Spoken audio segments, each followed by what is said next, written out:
The voice is a lot about how we feel. It's a lot how we think, what we believe in.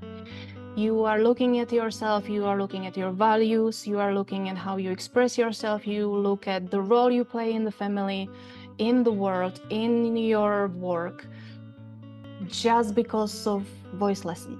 Anatomically, when we are scared or when we feel stressed, everything in us tightens.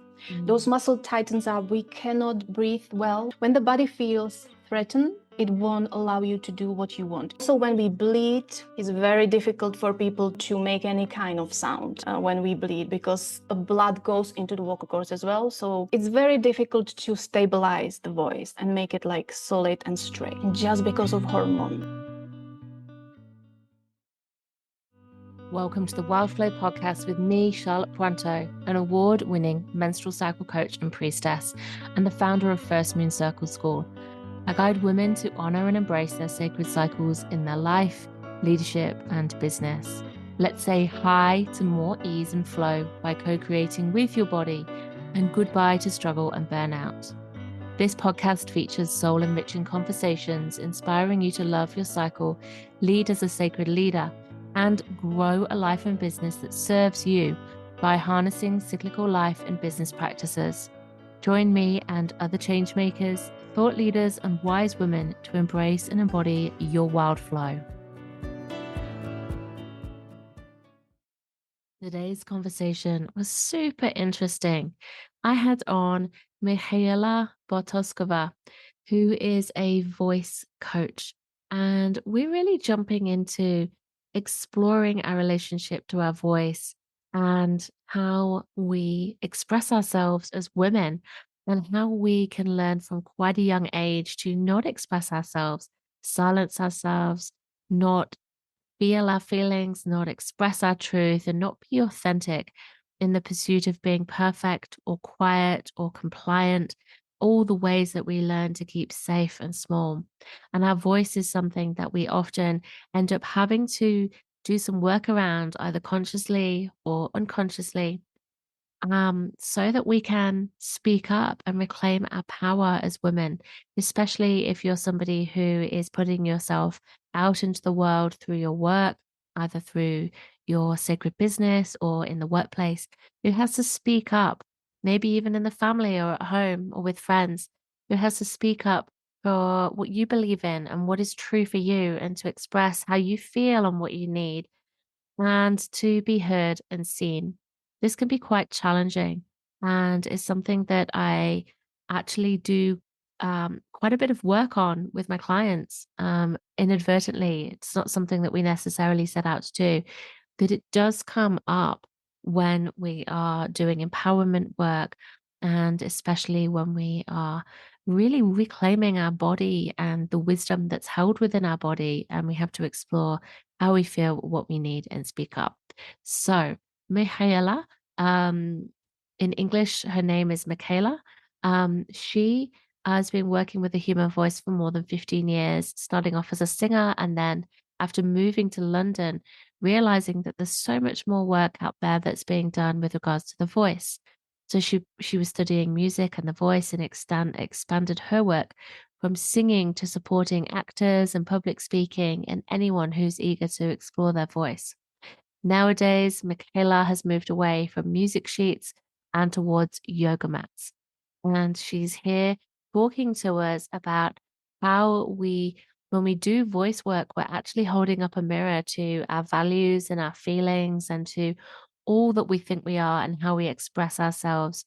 She's sharing how hormones influence our voice. So, hormones around the day, hormones of when we're in fear, fight and flight, and around our menstrual cycle too.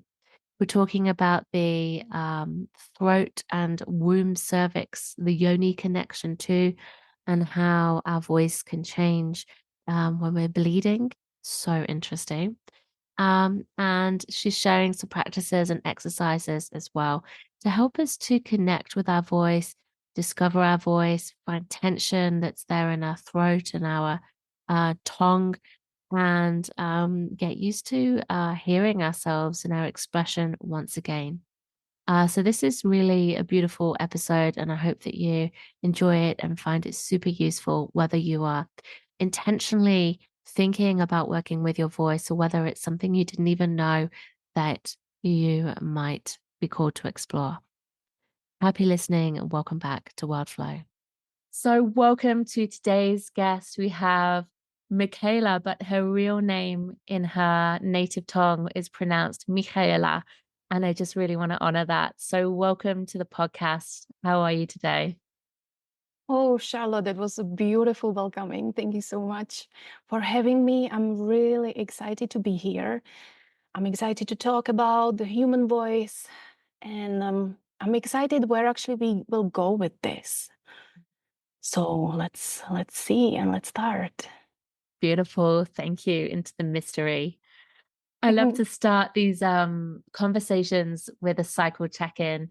And so I'd really love to invite you, and I will go first to share, just to orient ourselves into our body cycle, but also the earth and the seasons, because I just always find that it frames our conversation so well and lets us have that real moment of coming home to where we're at today. So I'll go first. Oh, it's an interesting question, actually. In my menstrual cycle, I am day 31. So I'd lost count. It's like I got to day 28 and just went, oh, I don't know what's happened this cycle because I ovulated late. And it's like when I sort of get to that point when my bleed usually comes around day 28, this part of me just wants to kind of give up on counting and just go, well, what's the point in counting anymore? And I tend to just drop into a place of noticing how I'm feeling in the day and being with what's there, because it's kind of like this prolonged void space where I don't know if I'm about to bleed or if I've, what's kind of really happening in these cycles when I don't ovulate. When I think I do, or even if at all. I've had a bit of a disruption in my life in the last couple of months or so. It's just knocked my cycle out of its rhythm. So just surrendering to really what is there, and the truth of that and the everyday embodied experience of that. And so, yeah, that means that I stopped counting the other day and it's like, oh, where am I at? I'm not quite sure. So that's where I am. And I feel, uh, um, oh, it's evening time here. It's 8:15 p.m. It's deep winter. We've had to put the fireplace back on. We haven't used it for a couple of years because it's so very cold at the minute. And side note, I heard recently that Australian houses are the worst in the world for comfort levels when it comes to insulation. Um, so they're just paper thin. The cold just blows through the houses. So anyway, I have the Mhm. fire on. I'm cozy.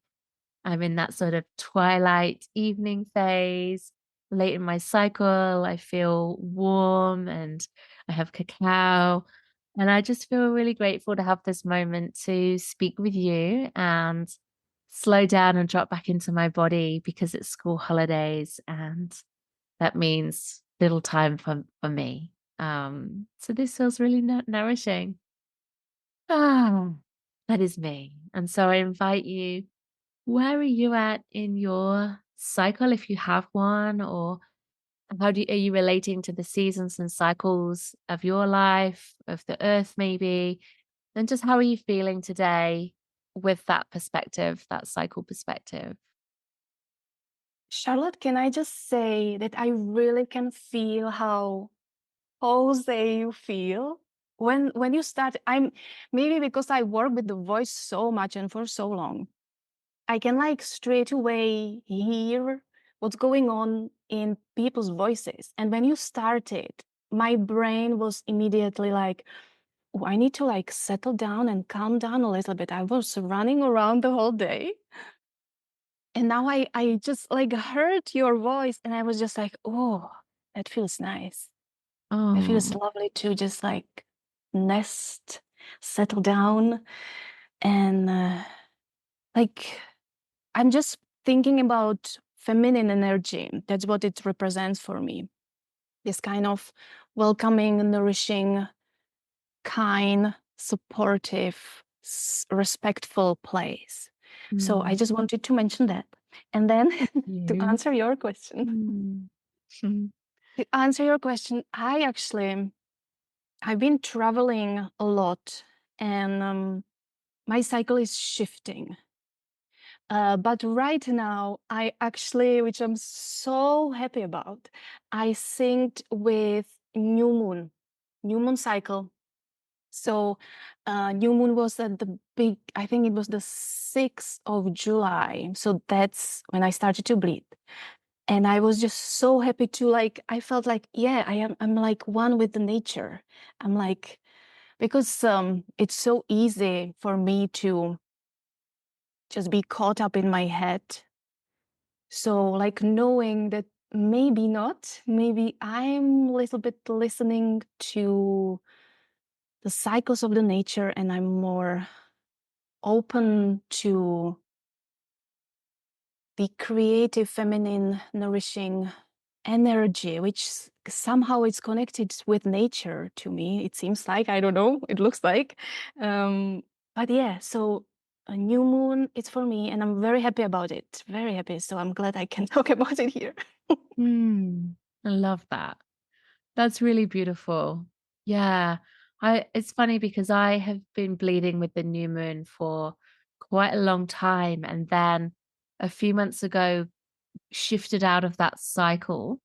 And then have been bleeding at different times every cycle. So last time I was bleeding with the full moon, and that was the first time I think I've bled with a full moon.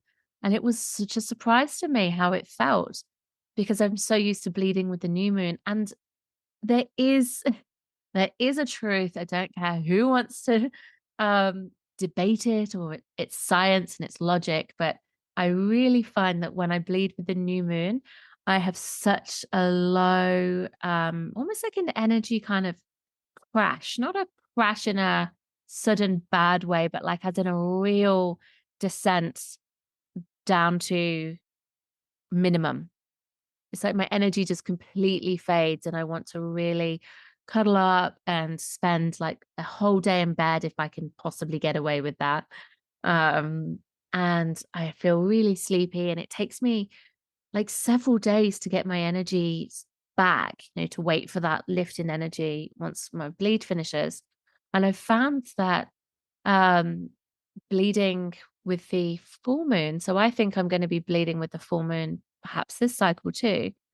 I find that that depth or descent isn't the same, or wasn't for me before.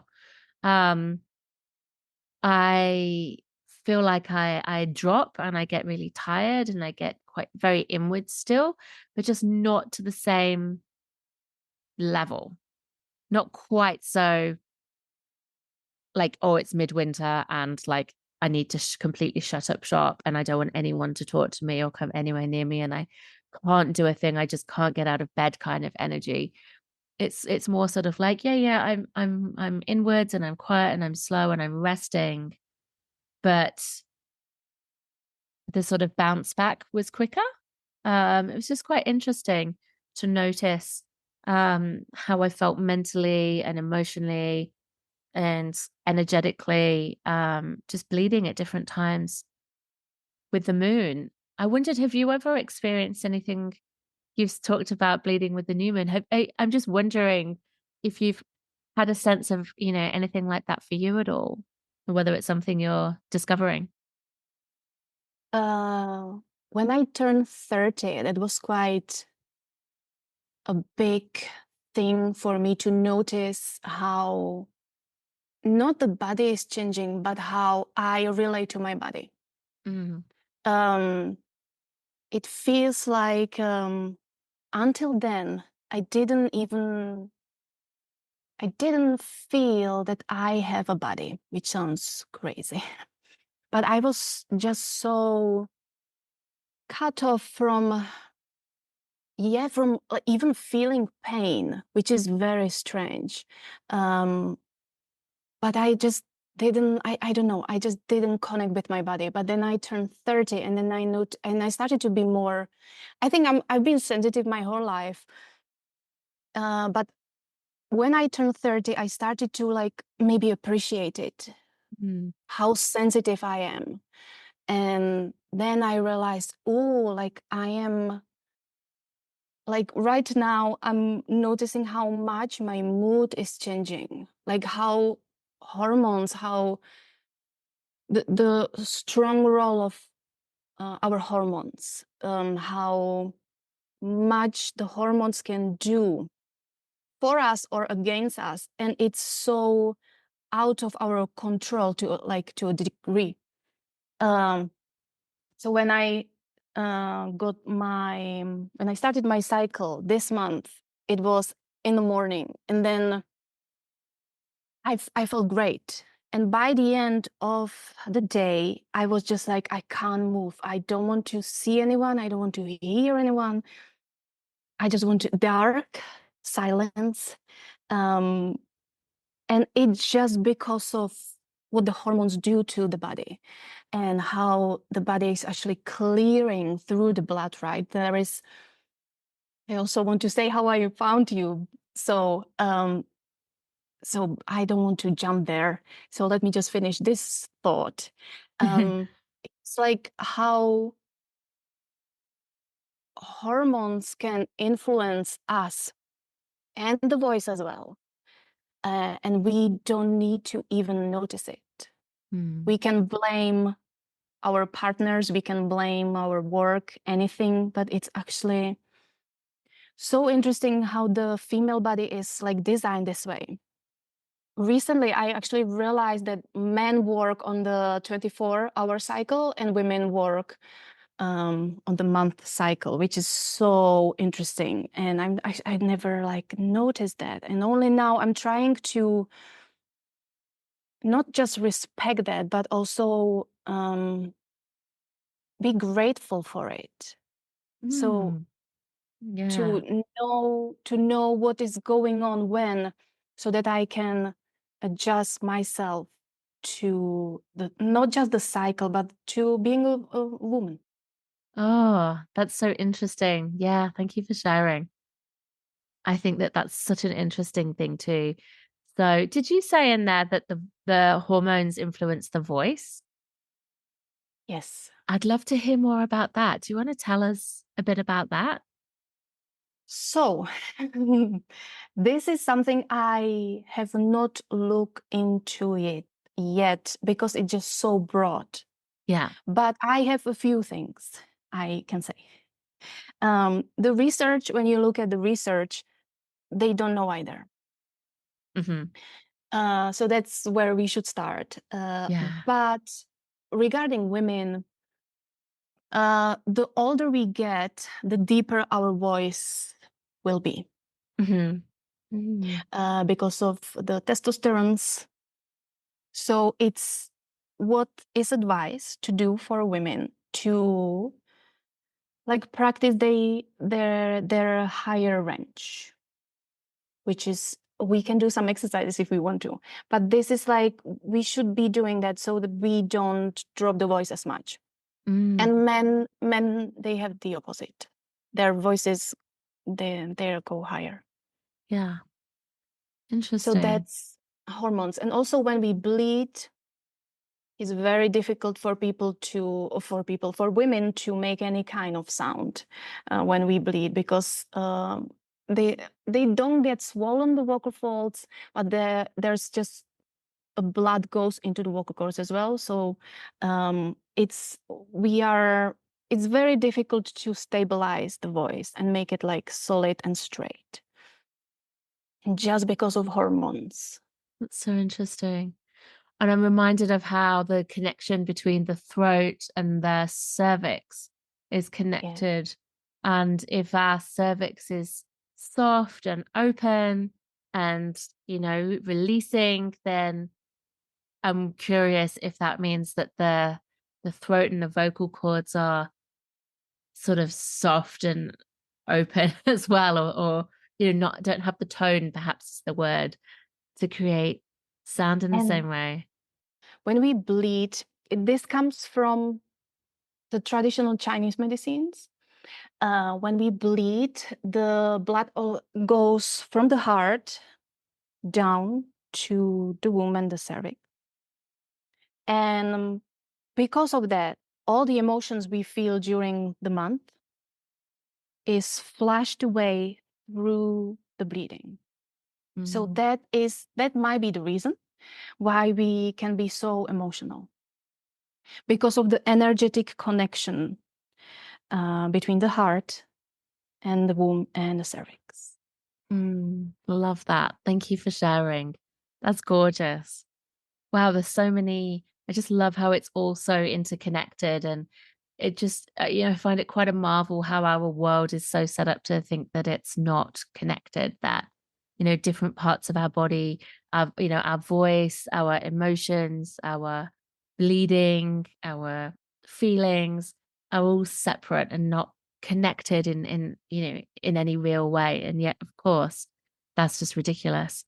And I just love how much you've given these examples of the ways that they are connected and that they are changing and cycling at all times. And I'm really interested to dive deeper into your work and your experience as well, of working with the voice and guiding women to work with their voice, and how that ties in with the cycles as well. So from that, would you like to share with us a bit about you, and what it is that you do? Right. So, hello. Mm. um, I am. I call myself a voice, singing, and yoga coach. So I work with the human voice. I started with singing, then my work moved toward acting, then public speaking, and now it's a lot about connecting the body and the voice, because it feels that the voice is like on its own, and it's very important for us to speak up, because that's how we express what is like I read somewhere the voice actually touches everything inside and then it reflects that out. So I feel like we also should talk about this instrument, which is the human body. So I like to connect the human body and the voice together. And I also like to look into research. I don't know actually why, because it feels like the research is a little bit behind. Mm. It feels like we find something, we believe in it, it works, and then research comes later and confirms everything. But it kind of brings value into my work. It feels like people respect, or maybe that's these people I attract. I'm not sure, but it feels like research brings kind of values into my work. So I'm curious, how did you get from singing then Right. to doing this particular piece of work and helping women through coaching? Oh, that's a nice question. I so I was trained classically, which means singing next to the piano, reading music sheets, doing all those scales and exercises. And I was like, why am I doing this? Like when you start as a child, it's I don't know, it feels like you have something to do. You don't need to be at home. When the older you get, I was just questioning why I'm doing this. It doesn't bring anything. There's like nothing. The joy is like that's gone. So I stopped singing completely. And then after like 5 years, I went to a workshop, and that was quite life-changing, because the woman started to use she used the body. But it was a lot connected to Grotowski, which I don't know how familiar people are with the method, but it's very physical. So you need to be so exhausted to create certain sounds, because when we are tired, the voice is more free. And that's I was like feeling during the workshop when she connected the movement, the body, and the voice, that something is changing. Something like I started to feel the body. I was just like, oh, this is very interesting how the voice can be confident and strong just because of movement. And I've been playing with this thought since. And it wasn't like straight journey, but more or less different opportunities came to me to start exploring this a little bit more, and now I'm teaching it. Hey, lovely. While we're here, do you know what your secret cycle superpower is? If not, I'd really love to share with you my quiz, which will help you to discover exactly that. You will learn which part of your cycle you thrive in, where your strengths and gifts lie, as well as what your vulnerabilities actually are, the shadows that you cannot see, and how to really nurture them and nourish them so that you are reclaiming your power, you have confidence and strength, and you feel your best all cycle long. You're going to learn tools, techniques, and practices to balance your energy, get grounded, and love your cycle so you can be your best in life, in love, and in your business. If you don't have a menstrual cycle, come and take the quiz, because it will work with the moon cycle and show you which phase of the creative and business cycle you struggle with most and where your natural gifts lie. Discover your primary archetype now. Are you the muse, the connector, the challenger, or the mystic? I'd love to know.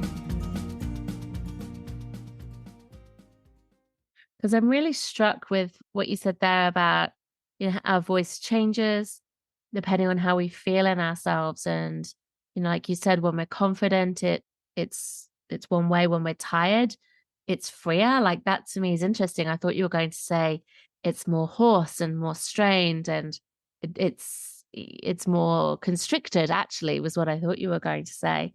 So I'm really curious how, because from the point of view of the work I do with women, when it's, we're reclaiming our body and we're learning how our cycles work, and then we're, looking at, all the things that come up across our cycle and all the ways that we are, and doing some inner transformation work around, what we're stepping into, stepping forwards. Usually the women I work with um, like doing some healing work in the world, or have a business or a coaching practice or space holding or something where, doesn't matter what it is, where they need to put themselves forward and be seen and be heard. And it's so interesting how much confidence ties into our voice, and how we can feel like we don't claim our voice, we're not heard, we're not comfortable with ourselves being heard. And I feel like, I was reflecting earlier on before we recorded on, what is it ultimately? And there's so much of our power, isn't there, that's connected to our voice. And how much we, want to be seen or not seen, or speak our truth, or feel like we've lost our power even around our voice. Um, and I feel like so much of this is through the body, and this is what you're saying. And I'd just love to ask that question to you. I'd love to hear, your in your specialized experience, how is our voice connected to our sense of power? Um, and how does that happen? How do we lose our voice or lose our connection to our voice? Um, and I guess the follow-up question from that is, how do we reclaim it? So I think I start with emotions. I've done a research on emotions and the voice. 3 years ago, I never published it because I'm not very satisfied with the bit about brain, like how brain process emotions. I feel we don't know enough about the brain, so I didn't put it out there. But what I've done during the work, during the research, is I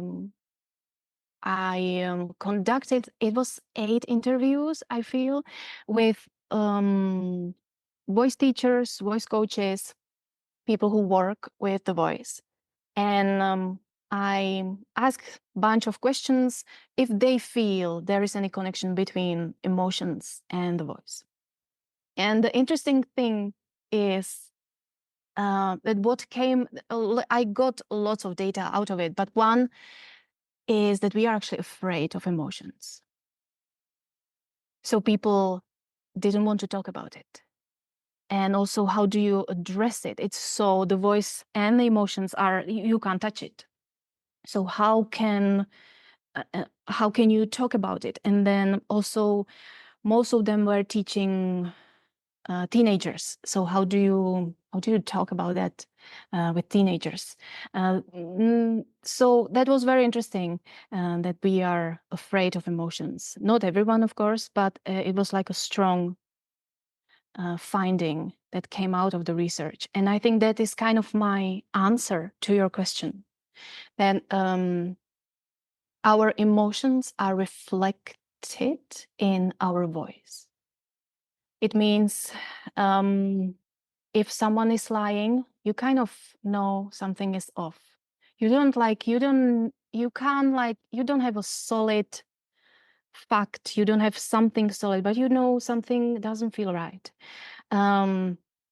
If you talk to a friend, oh, I live in London, so there's a lot about how are you? I'm fine. So there is actually we are not going deeper into it, how we are actually. But that is the emotion. All these emotions are reflected in the voice, and we can't hide them, which is interesting. This is something like body language, right? You actually show what you feel and what you think by the way you stand up. And the same is with the voice. You can't hide it. And that might be connected to, especially with women, that is my experience working with women, not to be heard, not to be too loud, not to be successful or be too successful because I need to prove something to someone. All that is actually happening in the brain, in the body, while we are talking in front of people. If we talk about like using the voice in action, and yeah, there's so much going on in the body, and if we are off just a little bit, if we don't support like ourselves, I don't feel like you need to have like bunch of people behind you. It's always good, that support you, but you need to be the one that believes in the message you are saying. Otherwise, people just won't listen. But the body, you can access the voice through the body. So you don't need to just do vocal exercises, but you also can, and vocal exercises and different affirmation and journals to like support yourself. But you also can support yourself through those different embodied movement that I use. Oh, I think that's so interesting that you talk about it through feelings and emotions, because yeah, that seems like so true, and how so many women learn to, and English people, like you say, you live in London, that's hilarious. I'm English. And it just makes me laugh because it's so true. It's such a, no, I'm not offended. I think it's hilarious. Um, I think it's so true. English people have a reputation of um I'm, fine, like not really saying how they are, keeping everything on the surface level and like just getting on with it, keep calm and carry on. All of those kind of, phrases, stereotypes. it's really, really true. But I think as well as women, we do also learn, don't we, just to, you know, fit in a nice little box and tie a ribbon around ourselves as children usually. And we have to be quiet to some degree. But I think it's quite a universal message, and it has been that we need to kind of rein in our voice and our feelings. Um, and so, it makes a lot of sense to me that they would be connected, because when we can't acknowledge our feelings, we can't acknowledge our truth. And when we can't acknowledge our truth, we can't speak our truth. When we can't be heard, we can't speak up. So yeah, that just feels like a really succinct way of a connection that you formed there. I think it's really, really interesting. And so you're saying as well that, with the practices that you guide women through, it's both embodied and voice work, but also that inner work as well about um, looking at those deeper feelings and stories that are there that we hold on to about, that then support our voice reclamation work too. Mm. And I also feel like you can change your life by just working with your voices, Mm. with our voices. It's a very, well, that's what I see when I teach, when people are brave enough. Because I also work with men and they don't want to work on their voices a lot, but sometimes I do. Um, and I notice how, because you practice your voice, you do exercises, you are getting familiar with your voice. It's you get used to hearing yourself and feel the resonance of the voice when you are actually speaking or singing or whatever you are doing with your voice. You can change your voice, you can change your life by getting used to hear yourself. And then what's the wonderful thing, sometimes what I hear is when people are shopping and something happens and someone is shouting at them, they can like speak out, they can like say, okay, this is not right. And but this is reflex, so it can be rehearsed to a point. They are like different therapies where you can uh, but this is like reflex when you are so familiar with what your voice can do, that you can speak up for yourself in the situation you are not prepared for. And that is actually what I love the most about the work I do, that people can change their life just because of vocal exercise. This is very simply said, but it's true. It's true. Mm. Incredible. I used to be so afraid of my voice. It was something that I just like, was always quietly, softly sort of spoken. Don't look at me. I'm not here. Don't notice me kind of thing.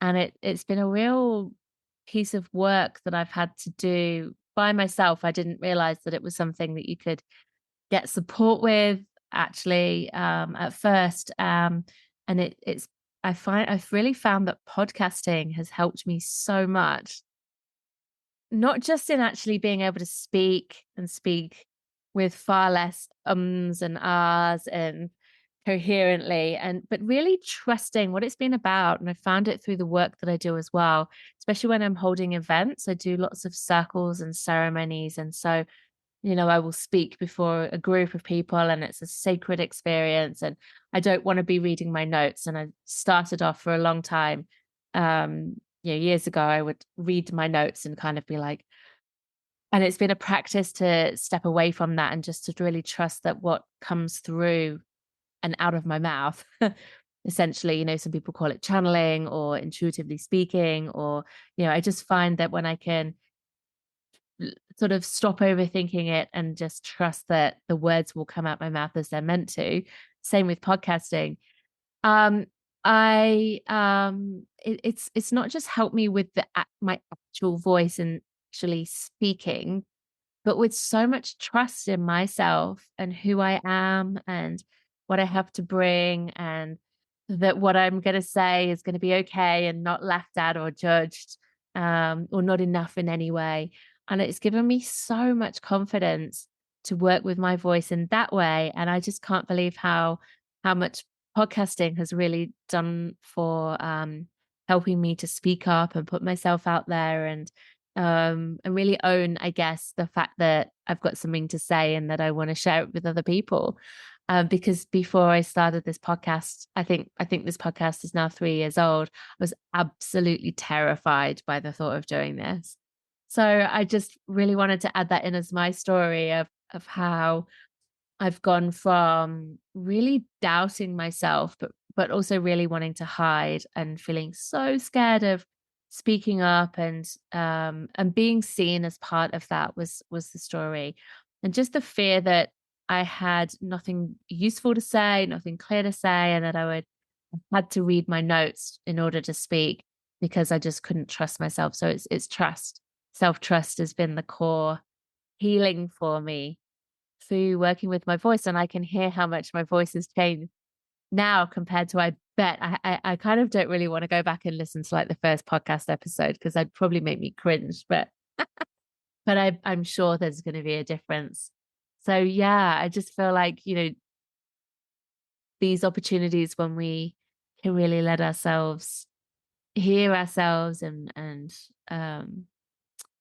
let ourselves be expressed, whether it's singing or speaking or just practicing trusting in our voice, can be so powerful.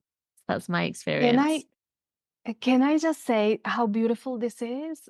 I went through similar thing, but I call it often just making, can I say that? Well, let me think about a better word.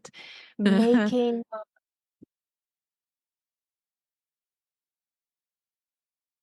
just making fool of myself in front of people, and then just building, just going home, writing what worked, what didn't, and then going again, and then again and again. And and also I really believe to the message, I really believe to my work, I believe it, I just love it so much, so I have like a motivation um behind this action. So it's not just about speaking up, speaking out, it's just doing it because there is something people should know, I think, because it will help them. Um, but that's what I've done, and also all the work, all the training I went through helped me to today I read, um, because I like to do presentation as well, and today I read a sentence something like, "You don't present, talk." And I think that's what I learned through all of it, to be authentic. And I Mm. think that is what people want to see. That's what they want to hear. But it can be very difficult to stand up and say, okay, guys, this is me. I mean, take it, leave it. Not, it won't get better. It is This what is it how it is. is. Yeah. Exactly. But it's not like I'm giving up. It's just like, this is how it is. And there right now, to just finish my thought, is I do sometimes ask for feedback because I want to know what people think, but I only ask those I um I love or I respect or they do similar work, because it's very easy to judge someone, so easy. So I don't need to. I also, that's what I read somewhere. Beyonce does not finish her concert and go out ask audience what they think. Mm. It just, this is what she does. This is like it or not. So now I'm asking people. First I ask myself, so sometimes I record the work I do because I want to see what, because sometimes you can reflect on what you are doing when you are in it. So I ask myself first the feedback, and then I ask others if I want to know. But this is how I start, and I would do it again. It wasn't bad. Mm, It was fun. I think yeah. I go and listen to your podcast like from 3 years ago because I didn't listen those. Yeah. I love that. Yeah. You know what? So will I. And I will just celebrate myself so much. So, yeah, thank you for that nudge. I was also just reflecting on authenticity there and how I've noticed that our voice changes when we drop into a more authentic sharing. I've sort of noticed it before, and I think someone's even said it to me as well. I think when we're talking from our head, our voices go a bit higher like this. And I think when we sort of speak authentically, it can go a bit lower. Is that something that you've noticed? Is that true? There's just a thought there because I feel like we can really hear when people are being authentic. I think it's connected to everything we mentioned. Um, Anatomically, when we are scared or when we feel stressed, everything in us tightens. Those Mm, muscle tightens up. We cannot breathe well because it's not possible. The body won't allow you when the body feels threatened, it won't allow you to do what you want. You cannot think your way out of it. That's how recently the nervous system regulation was everywhere. So that helps a lot. That you actually calm the body, and because the body is calm, through breath work is wonderful. Like lots of stuff are great. So when the body is calm, you actually can go and do the work. So that's what is anatomically happening, and that's actually when everything is tight here in the throat, the voice immediately goes up. mm, We cannot breathe, dry mouth, lots of sweating. This is just your body is telling you that you are in danger. It feels you are in danger and it wants to protect you. So it's not like your body wants to fight against you. Your body wants to save you. Your body mm, wants to run away because it doesn't feel nice. So that is what is going on. And you cannot think. It's very difficult to think. So and then how can you be authentic in this in this situation? It's just like, oh, I don't know. mm. And I'm thinking about I joined Toastmasters, Oh, yeah. which is yeah. So I joined Toastmasters because I just wanted to see how the presentation goes and what's going on. And I think like the second evening straight away, I gave a talk and I won as a speaker. And it Well was done. completely it was just like I didn't it was so strange me thinking being there doing the thing like how much I didn't like what I was doing. It was so cringe, but they liked it, and the only thing they liked it was authentic because I was not so worried about my self-image, how they will see me. I was just like, guys, I might never see you again. Let me just do this and let's go home. That's So this great. is like that's my safe blanket to you. Sometimes I will move. I will never see those people again.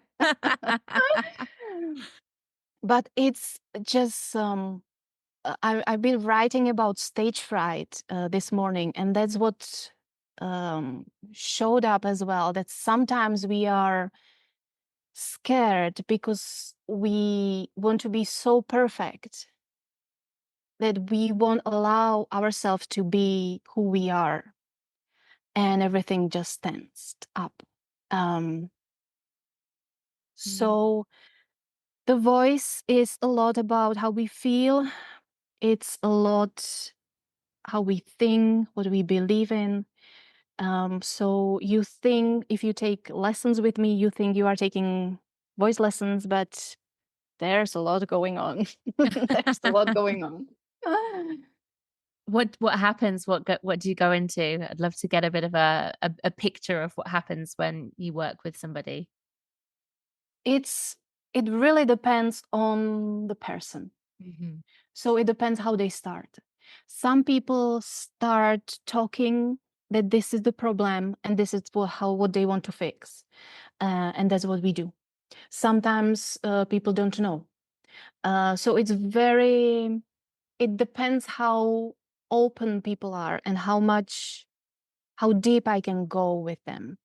Um, so what this means, what am I saying? Um, we can go a lot into the thought process when people are ready. I It doesn't work with everyone, but most of the people, not most, some people are not used to be supported and not used to be told that what they are doing is enough and it's perfect, and it really is. And just by seeing them and saying these few sentences once a week, they just blossom. And it's wonderful to see them. So sometimes I don't need to address, like, listen, you need to work a little bit on being kinder to yourself. We are just doing it, and they take it home and they practice it within the vocal training. So it really depends who comes. So it can be singing, it can be just music theory, but I don't get those people anymore, which is very interesting. So I used to prepare people for exams Mm. here in London, and people they don't come to me anymore. So that probably, it seems, that's gone. But otherwise, it's singing, public speaking, acting for camera on the stage. Um, and then I see how willing they are. And if they are scared, or if I can do a thing or two with them, because so I am self-employed. So it's very easy for the people to disappear. So I need to be very careful with how I approach the work, because when you take voice lessons, you actually take a mirror and you are watching yourself. I mean, not physically, but this is what is going on. You are looking at yourself, you are looking at your values, you are looking at how you express yourself, you look at the role you play in the family, in the world, in your work, just because of voice lessons. I don't Mm. advertise it this way, I can totally understand that. but that what often happens. Yeah. It really depends how far they want to go. Mm. That sounds But really, it can really go far. powerful. Yeah. There's the surface level work, but it's that deep work that really I can just imagine is that real sense of well, transforming your voice and your relationship with your voice. Yeah, that sounds incredible. So if you had I'm just thinking, for people listening, if there's somebody who, is trying to get more confident speaking, maybe that's, um, teaching classes or workshops, maybe that's speaking on podcasts, maybe that's on social media. I'm just thinking of who's in our world. Maybe that's, in the workplace, let alone professionally speaking, but just sort of every day wanting to look at building their confidence to be heard more and to put themselves out more, what would the first tip be that if you were to share something, where should someone start by looking You at know their what? voice? I don't know why. I don't know why, but I am thinking about reading out loud. Ah. So you get used to hear yourself. You start to use different words. Um, you might use different. It depends on what the story is about. You might use the different pitches in your voice. So the voice can move up and down. The breathing can change depending on the story. So somehow that's what I wanted to tell you.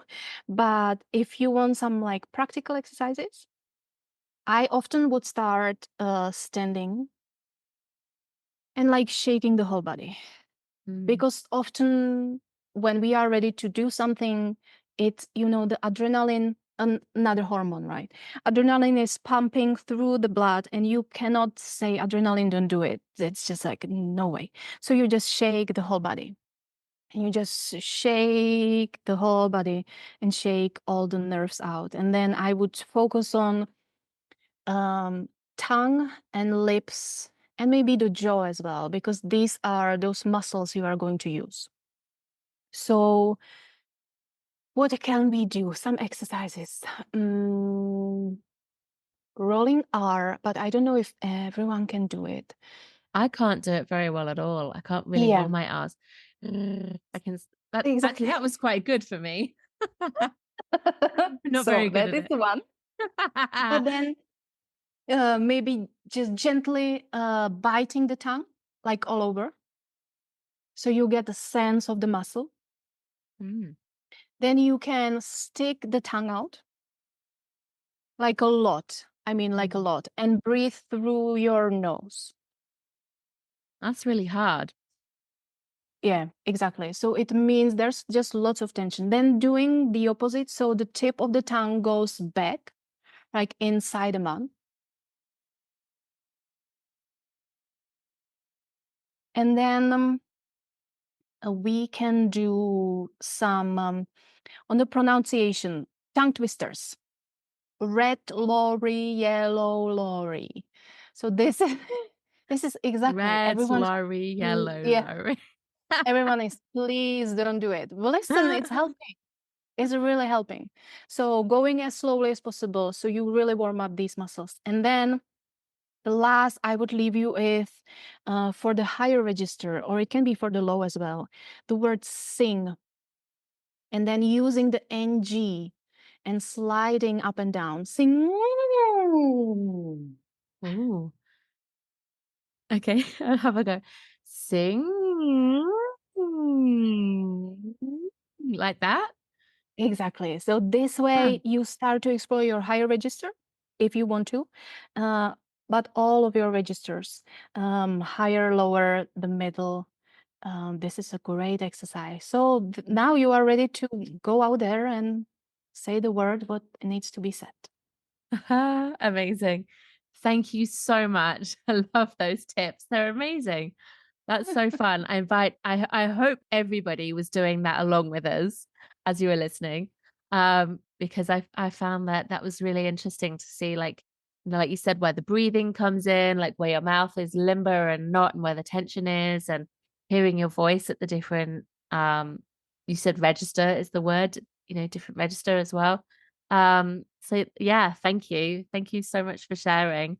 I just think there's so much in this conversation that's just so interesting about, you know, looking at your relationship with your voice, and, are you somebody who feels like, you're generally quite quiet, or you keep yourself to yourself a little bit more, or are you quite comfortable speaking out? Putting yourself out there, speaking your truth, what's that connection to your feelings, telling you about your relationship to your voice, and the hormone piece. Absolutely fascinating. So thank you so much, Michaela. I just really enjoyed that conversation. Where can people find you if they want to learn more about you and your work and follow along? And yeah, how can people get into your world? So my website is Michaela Sound, which is Michaela Sound SOUND.com. And the same is my Instagram. And that is all I use because I have other projects.